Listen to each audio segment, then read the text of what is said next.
और GOC2 में हम लोग क्या क्या पढ़ने वाले हैं? फर्स्ट पढ़ेंगे रिएक्शन इंटरमीडिएट, मोस्टली इनके स्टेबिलिटी के बारे में करेंगे। Reaction intermediate. सेकंड जो है हम लोग पढ़ेंगे एसिडिक स्ट्रेंथ, बेसिक स्ट्रेंथ और बेसिक स्ट्रेंथ।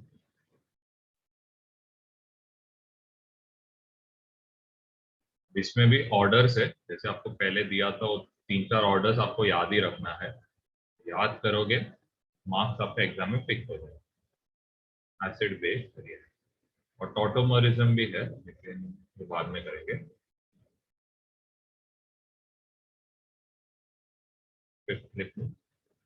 टॉटोमरिज्म।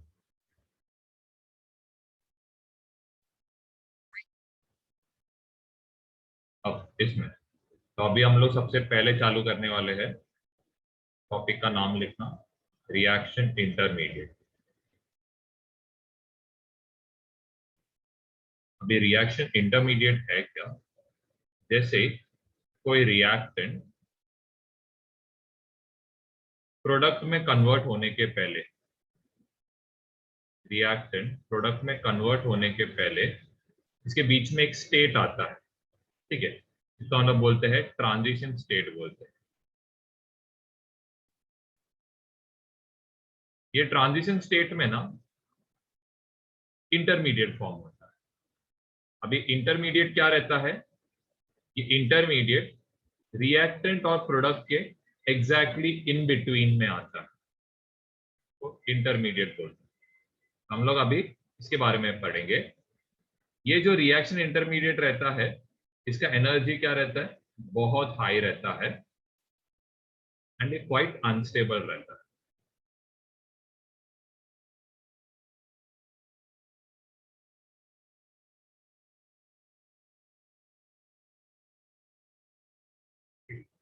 फिर इसके बाद 4 टाइप के हैं, तो टाइप 1 लिखना। सबसे पहले है कार्बोकैटायन।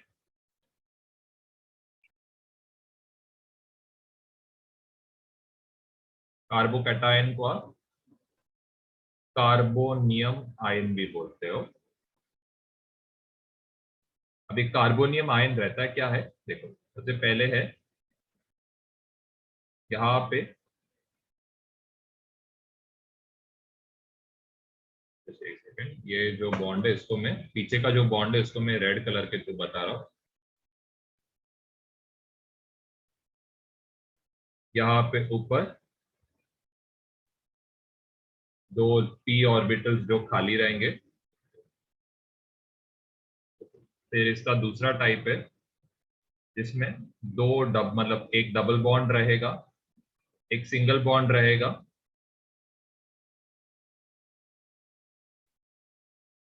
और 2 ऑर्बिटल्स खाली रहेंगे।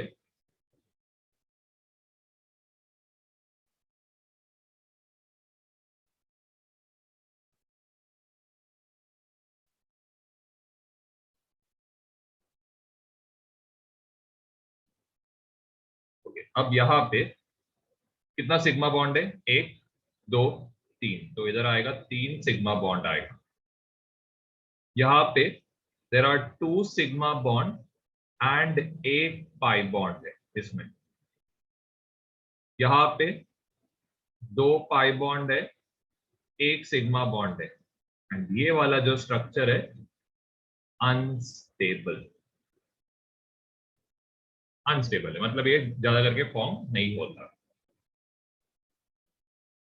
इसके बारे में आप लिख सकते हो, ये जो रहेगा ये sp2 रहेगा क्योंकि 3 बॉन्ड बना रहा है। sp2 जो रहता है इट इज ट्राइगोनल पिरामिड।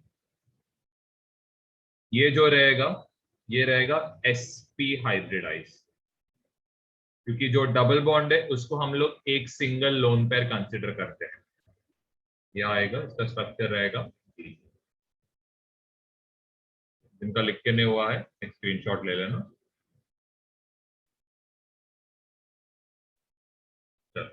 तो टाइप 2 लिखना। टाइप 2 इसको आप बोलते हो कार्बो एनायन। अब यहाँ पे जो कार्बन है इसके ऊपर क्या है, एक नेगेटिव चार्ज है। नेगेटिव चार्ज रहने का मतलब क्या है कि इसका जो लोन पेयर रहेगा इसमें 2 इलेक्ट्रॉन्स प्रेजेंट रहेगा।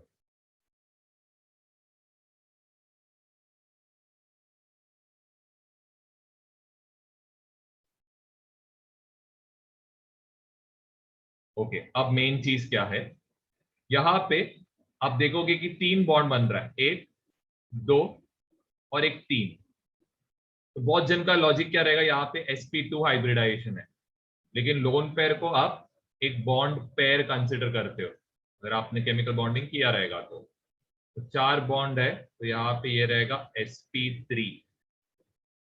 ठीक है, sp3 रहेगा, लेकिन इसका स्ट्रक्चर क्या रहेगा, जब हम लोग स्ट्रक्चर काउंट करते तो लोन पेयर को हम लोग इग्नोर करते, तो इसका स्ट्रक्चर आएगा ट्राइगोनल पिरामिड।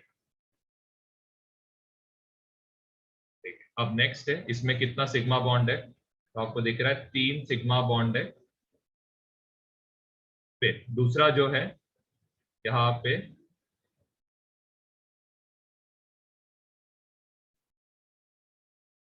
Negative charge. अब यहाँ पे एक बॉन्ड, 2 बॉन्ड और इसको हम लोग तीसरा बॉन्ड कंसिडर करेंगे, तो ये रहने वाला है 3 बॉन्ड है, तो इसको हम लोग क्या कंसिडर करेंगे, sp2। लेकिन स्ट्रक्चर कंसिडर करते वक्त लोन पेयर को काउंट हम लोग नहीं करेंगे, एंड ये लोन पेयर के रिपल्शन की वजह से इसका स्ट्रक्चर लीनियर नहीं बल्कि क्या होने वाला है, बेंड हो। यहाँ पे T double bond triple bond आएगा, यहाँ पे ये बस क्या रहने वाला है, sp। sp क्यों, यहाँ पे एक बॉन्ड, ट्रिपल बॉन्ड को हम लोग एक सुपर बॉन्ड कंसिडर करते हैं, उसे टोटल 2 बॉन्ड बनता। यहाँ पे आप लिख सकते हो 1 सिग्मा प्लस 2 पाई बॉन्ड है, यहाँ पे 2 सिग्मा प्लस 1 पाई बॉन्ड। फिर आता है टाइप 3। एग्जाम्स के लिए आप पहले 3 टाइप का ही ज्यादा करके करते हो, एग्जाम्पल्स मतलब एग्जाम में भी ज्यादा ये 3 टाइप का आता है, तो बोलते हैं फ्री रेडिकल। फ्री रेडिकल रहता है क्या है, सबसे पहले चीज इसका जो एक ऑर्बिटल रहता है इसमें एक सिंगल इलेक्ट्रॉन रहता है, एंड 3 क्या है, 3 जो बॉन्ड रहेंगे। फिर यहाँ पे C, एक जो ऑर्बिटल रहेगा उसमें एक इलेक्ट्रॉन रहेगा, दूसरा ऑर्बिटल खाली रहने वाला है।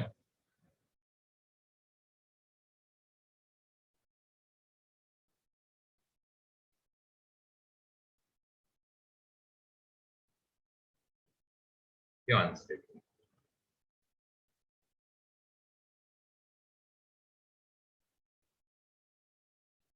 यहाँ पे देर आर 3 सिग्मा बॉन्ड, यहाँ पे there are 2 sigma and 1 pi bond, यहाँ पे there is 2 pi bond and 1 sigma bond. Okay, इसका हाइब्रिडाइजेशन 3 बॉन्ड है sp2, स्ट्रक्चर क्या रहेगा, ट्राइगोनल,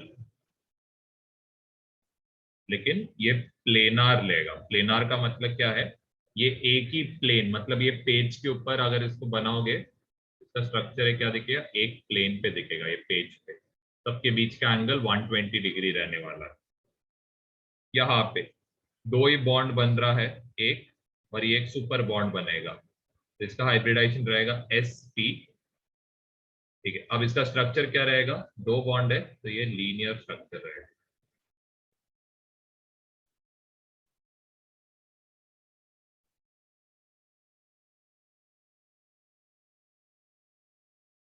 नेक्स्ट लिखना कार्बीन, लिखो कार्बीन।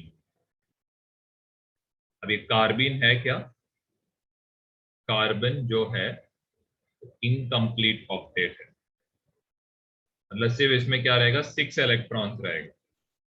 तो इसमें क्या रहता है, 2 टाइप्स रहता है। तो पहला जो टाइप है that is singlet carbene.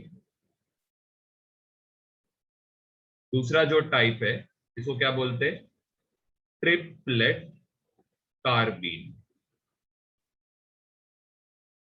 Okay, तो यहाँ पे सी, ये 1 और ये 2,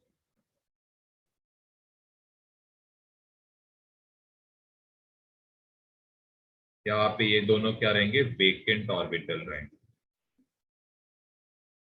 ये जो ऑर्बिटल क्या रहेगा, फिल रहने वाला। अब नेक्स्ट वाले में ट्रिपलेट कार्बिन में थोड़ा इंपॉर्टेंट है ये।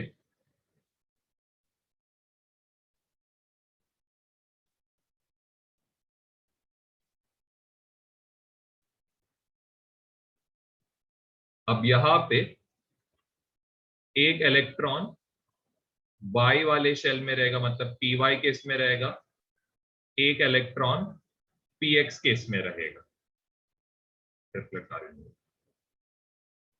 तो 2 इलेक्ट्रॉन का डिस्ट्रीब्यूशन है, एक पी वाई में होएगा और एक पी एक्स में। इसका जो स्ट्रक्चर है ये sp2 रहेगा, वी शेप रहेगा एंड प्लस डबल बॉन्डेड है। तो ये क्या रहने वाला है, डाया मैग्नेटिक। अरे बाप रे, ये तो मैं बताने को भूल गया।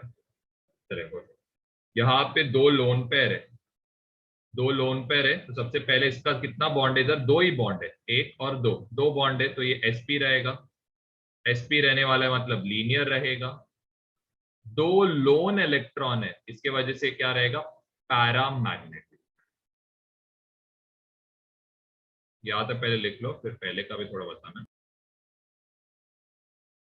ओके, अब जो कार्बोएनाइन है, कार्बोएनाइन में 8 इलेक्ट्रॉन्स रहता है। तो इसमें बस इसके साइड में बस लिखना कंप्लीट ऑक्टेट है।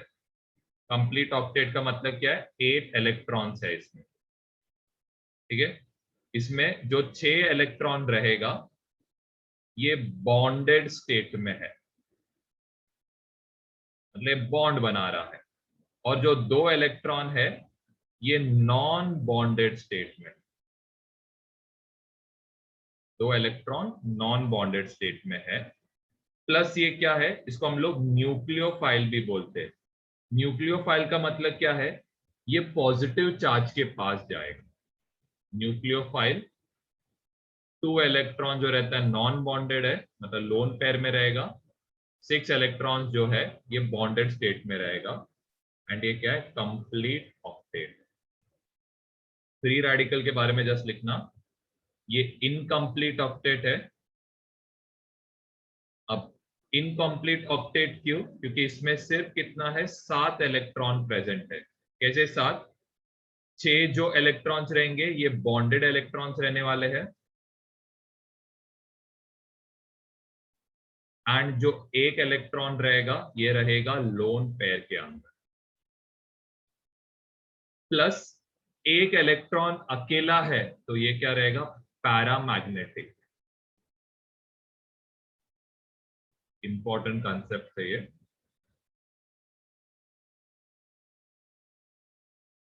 ओके, अब ये जो है इसमें से 6 इलेक्ट्रॉन्स है, तो ये क्या रहेगा, इनकम्प्लीट। Incomplete octet.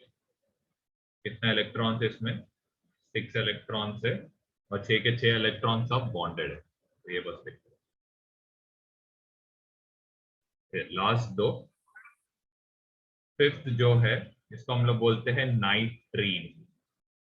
अब नाइट्रीन में क्या रहता है, N, यहाँ पे लोन पेयर, इधर भी लोन पेयर, यहाँ पे ये क्या रहेगा, इनकम्प्लीट ऑक्टेट। यहाँ पे रहने वाला है 6 इलेक्ट्रॉन्स, जिसमें से 2 इलेक्ट्रॉन्स जो रहेगा ये एक बॉन्ड में रहेगा, एंड 4 जो इलेक्ट्रॉन्स रहेगा ये नॉन बॉन्डेड या फिर लोन पेयर केस में रहेगा। सिक्स्थ जो है इसको आप क्या बोलते हो, बेंजाइन बोलते हो। बेंजीन का फॉर्मूला रहता है C6H6, बेंजाइन का फॉर्मूला रहेगा C6H4। अब यहाँ पे होता क्या है, नॉर्मल बेंजीन का स्ट्रक्चर रहेगा, बेंजीन का फॉर्मूला है C6H6। इसका मतलब यहाँ पे 4 जो कार्बन एटम है इसमें एक एक हाइड्रोजन है, लेकिन यहाँ पे ये 2 जो ऑर्बिटल है ये क्या है, एम्प्टी ऑर्बिटल है। एम्प्टी ऑर्बिटल रहने के वजह से यहाँ पे, ठीक है, यहाँ पे एक डबल बॉन्ड, एक बॉन्ड फॉर्म होगा, ये ऑर्बिटल के ओवरलैपिंग के वजह से। ये जो बॉन्ड रहेगा ये क्या रहेगा, sp2 बॉन्ड रहेगा, weak bond.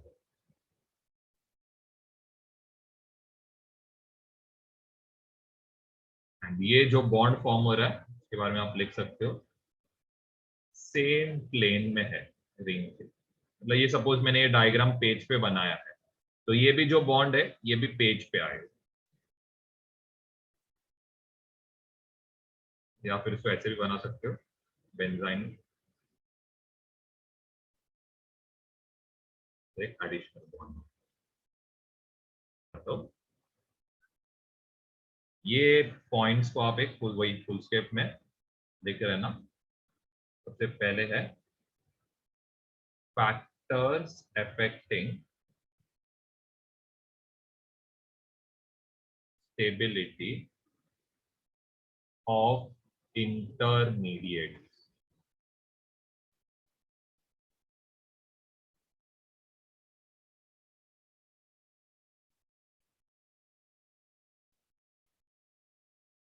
Factors affecting stability of intermediate. सबसे पहला है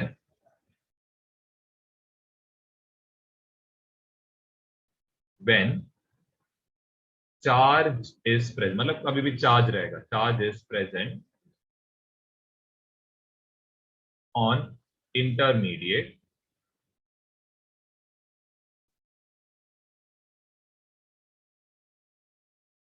atom, intermediate atom belonging to same period। तो आप क्या चेक करोगे, आपको चेक करना है किसका इलेक्ट्रोनेगेटिविटी ज्यादा है या कम, इलेक्ट्रोनेगेटिविटी चेक करना। जैसे कि एग्जाम्पल में आप ले सकते हो, एग्जाम्पल में आप क्या ले सकते हो, कार्बन, नाइट्रोजन, ऑक्सीजन, फ्लोरीन, ये सब एक ही पीरियड में, दैट इज पीरियड नंबर 2 में है। वैसे सेकेंड केस में आपको क्या चेक करना है, when charge is present on intermediate atoms belonging to same group, same group में प्रेजेंट है, तो आप क्या चेक करोगे, size of atom. Same group का एग्जांपल है पूरा हैलोजन का जो ग्रुप है, फ्लोरीन, क्लोरीन, ब्रोमीन, आयोडीन। यहां पे आप साइज चेक करोगे, ग्रुप का एटम सेम रहेगा। फिर when charge is present on different extent, when charge is present on क्या लिख सकते हो, सेम टाइप, देखो सेम टाइप ऑफ एटम। अभी यहाँ पे एटम सेम हो गया, तो आप क्या कंसिडर करोगे, इलेक्ट्रॉनिक इफेक्ट्स। भी इलेक्ट्रॉनिक इफेक्ट्स कौन कौन है, M effect, I effect, H effect. Mesomeric, inductive, और दूसरा है हाइपर कॉन्जुगेशन।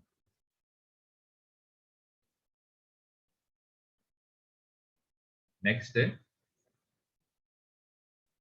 स्टेबिलिटी, ये इनवर्सली प्रोपोर्शनल रहेगा चार्ज डेंसिटी से।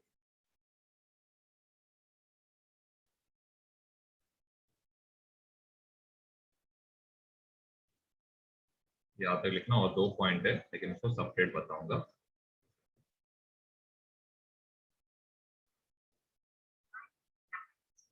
ये जो है वेरी इंपॉर्टेंट है फॉर कैटायन। अब कैटायन जो रहेगा, ध्यान देना पहले, फिर आप लिख सकते हो। कैटायन जो रहेगा इसके ऊपर चार्ज क्या रहेगा, पॉजिटिव। अब ये कैटायन स्टेबल मतलब न्यूट्रलाइज कब होएगा आपके हिसाब से, कब न्यूट्रलाइज होएगा?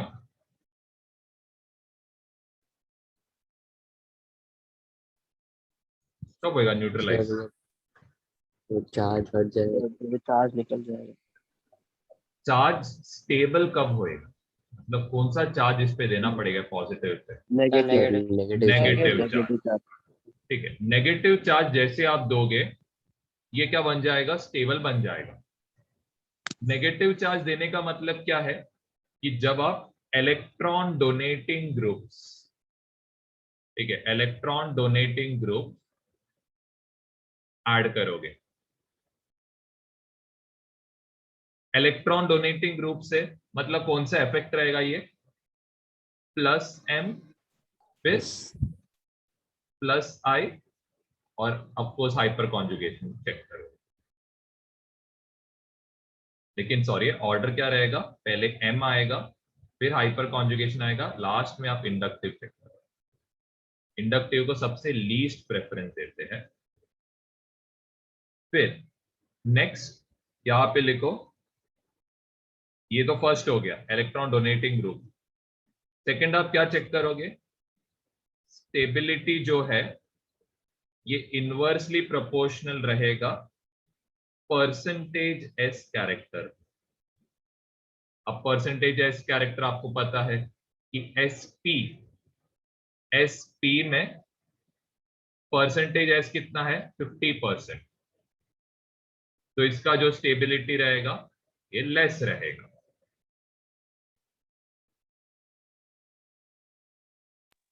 सर हाँ बोलो। क्या लिखा है, प्लस एम के बाद क्या है?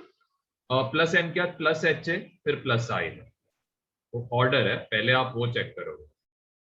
ऑर्डर बोलना यहां पे रहेगा 50% एस कैरेक्टर। इसका मतलब इसका जो स्टेबिलिटी रहेगा ये क्या रहेगा, सबसे मिनिमम रहेगा। sp2, sp2 का मतलब क्या है कि यहाँ पे जो s रहेगा दैट विल बी ऑलमोस्ट 33%। इसका स्टेबिलिटी ठीक है, थोड़ा सा लेस है। sp3 में it will be 25% s। 25% s है, तो मतलब इसका स्टेबिलिटी थोड़ा ज्यादा रहेगा। अब इसका रीजन क्या है, इलेक्ट्रोनेगेटिविटी लेस रहना, पॉजिटिव चार्ज पे इलेक्ट्रोनेगेटिविटी शुड बी लेस। ये एक इंपॉर्टेंट चीज है।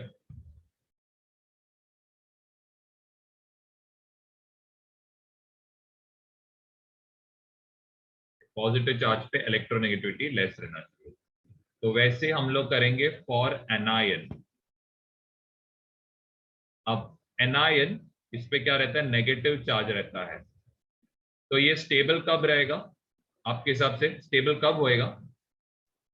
Positive charge. पॉजिटिव चार्ज मतलब ये जब इलेक्ट्रॉन खींचने वाला ग्रुप रहेगा, इसमें से इलेक्ट्रॉन खींचने वाला ग्रुप रहेगा, तब ये क्या रहने वाला है, स्टेबल। तो लिखना इलेक्ट्रॉन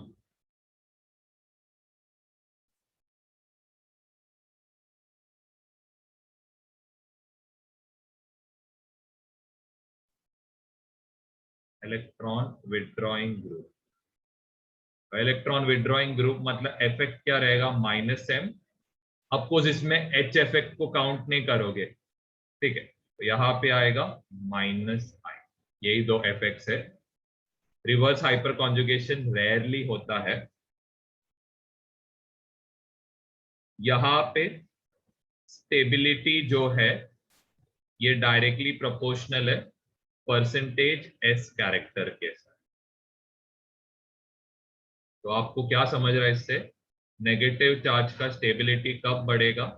जब इलेक्ट्रोनेगेटिविटी ज्यादा रहेगा।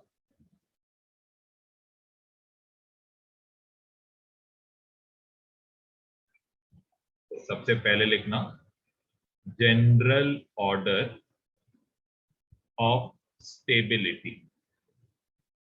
अब ये जनरल ऑर्डर ऑफ स्टेबिलिटी आपको बाय हार्ट ही करना है, कोई ऑप्शन नहीं है। तो सबसे पहले हम लोग करेंगे फर्स्ट कैटायंस के लिए। अब कैटायंस के लिए सबसे फर्स्ट आता है ये जो स्ट्रक्चर है, इसको आप बोलते हो ट्रोपिलियम आयन, जिसके ऊपर क्या रहता है? एक पॉजिटिव चार्ज रहता है। फिर यहाँ पे इसको साइक्लोप्रोपीनियम बोलते हैं।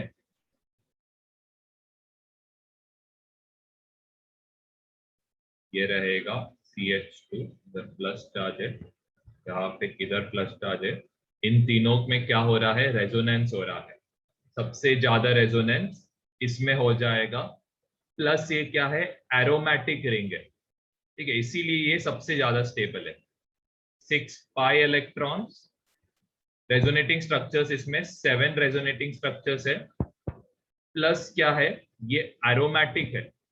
क्यों एरोमेटिक? क्योंकि 6 pi electron, Hückel rule follow हो रहा है। यहाँ पे 2 पाई इलेक्ट्रॉन है, तो ये भी एरोमेटिक। इसमें जो रेजोनेटिंग स्ट्रक्चर ऑफकोर्स लेस रहेगा, तो इधर 3 रेजोनेटिंग स्ट्रक्चर्स रहेगा। मुझे कैसे समझा 3 रेजोनेटिंग है 7 रेजोनेटिंग है? देखो पॉजिटिव चार्ज यहाँ पे 7 कार्बन के ऊपर डिस्ट्रीब्यूट होएगा, इसीलिए 7 रेजोनेटिंग स्ट्रक्चर। यहाँ पे जो पॉजिटिव चार्ज है ये सिर्फ 3 कार्बन पे रहेगा, तो 3 रेजोनेटिंग स्ट्रक्चर। इसके लिए मेरे को डायरेक्टली समझ में आया। अब यहाँ पे कैसे रेजोनेंस हो रहा है? तो यहाँ पे जो है ना, ये स्पेशल केस है। यहाँ पे क्या होता है? डांसिंग रेजोनेंस होता है। इसके बारे में आपको जानने का ज्यादा जरूरत नहीं है, बस ये ऑर्डर जस्ट डांसिंग रेजोनेंस की वजह से। ये एक पार्ट हो गया, ये सेपरेटली आपको याद करना है।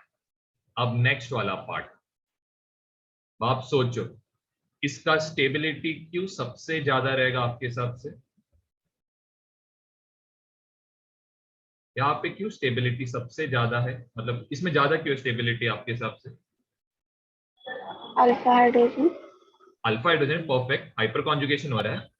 देखो यहाँ पे तीनों ग्रुप क्या करेगा? इलेक्ट्रॉन डोनेट करेगा ना। CH3 ग्रुप जो है ये डोनेटिंग ग्रुप है, तो पॉजिटिव चार्ज को क्या चाहिए? न्यूट्रलाइज होना चाहिए ना। तो इलेक्ट्रॉन डोनेट हुआ तो ये न्यूट्रलाइज हो जाएगा। क्लियर है? तो इसके बाद आएगा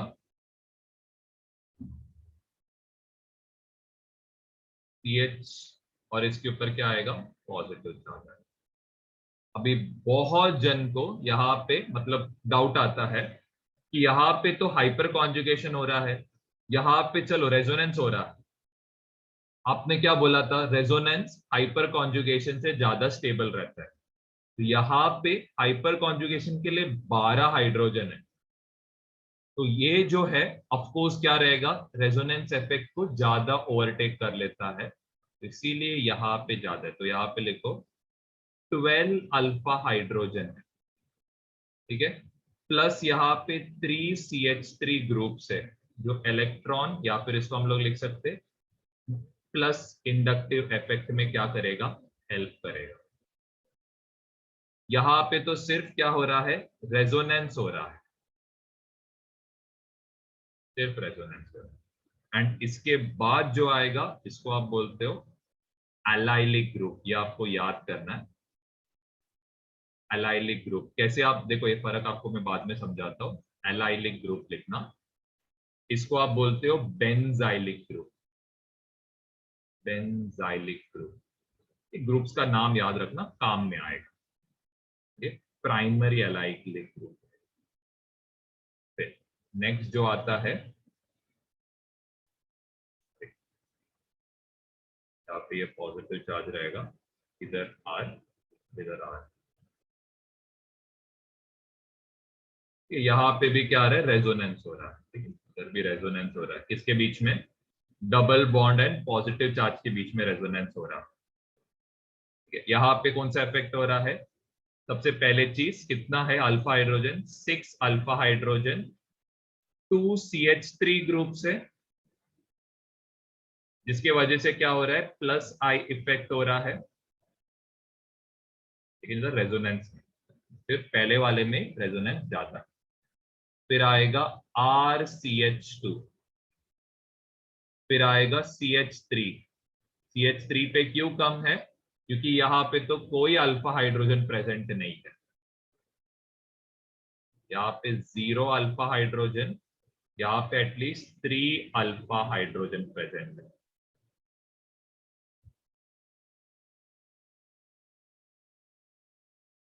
फिर जो नेक्स्ट है, इसको आप क्या बोलते हो? Vinylic group.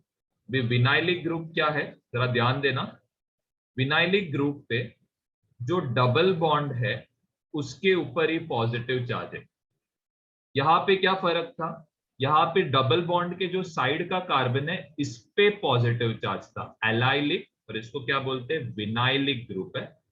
ये जरा ध्यान देना, आपको बहुत आगे परेशान करेगा, लेकिन अभी अगर आप जान के रखोगे तो आपको ज्यादा फायदा होगा। विनाइलिक ग्रुप बोलते हैं। फिर इसके बाद आएगा एराइल कैटायन। एराइल मतलब क्या है? बेंजाइल ग्रुप, जिसके ऊपर क्या रहता है? पॉजिटिव चार्ज रहता है, तो एराइल ग्रुप बोलते हैं। एंड इसके आगे का जो पार्ट से ये तीनों क्या है? अनस्टेबल। ये अनस्टेबल है। फिर इसके बाद आएगा, याद रखना, जो ब्रिज के ऊपर, याद रखना, ये हमेशा याद रखो, ब्रिज के ऊपर ये जो ब्रिज बॉन्ड है, ब्रिज बॉन्ड का जो कार्बन एटम है, अगर उस पे कोई पॉजिटिव चार्ज रहेगा वो हाईली अनस्टेबल रहे। यहाँ पे ये तो एंटी एरोमेटिक रिंग है ये जो बना रहा हूं, क्योंकि इस पे 4 पाई इलेक्ट्रॉन्स है, तो ये एंटी एरोमेटिक बन गया। एंटी एरोमेटिक जो है ये हाईली अनस्टेबल, मतलब लास्ट का जो 3 ग्रुप है अनस्टेबल। अनस्टेबल स्क्रीनशॉट लेके रखो, पहले मीटिंग एंड होएगा, स्क्रीनशॉट लेके रखो। इसका रीजन भी लिख के रखो, ब्रिज बॉन्ड पे positive charges highly unstable. And ये तो आपको पता है, मैंने स्टार्टिंग में बताया था, sp कार्बोकैटायन नहीं बनता है, sp कार्बोकैटायन ये बनता ही नहीं है। मैं लास्ट में आपको लिखा के दूंगा। मीटिंग एंड हो।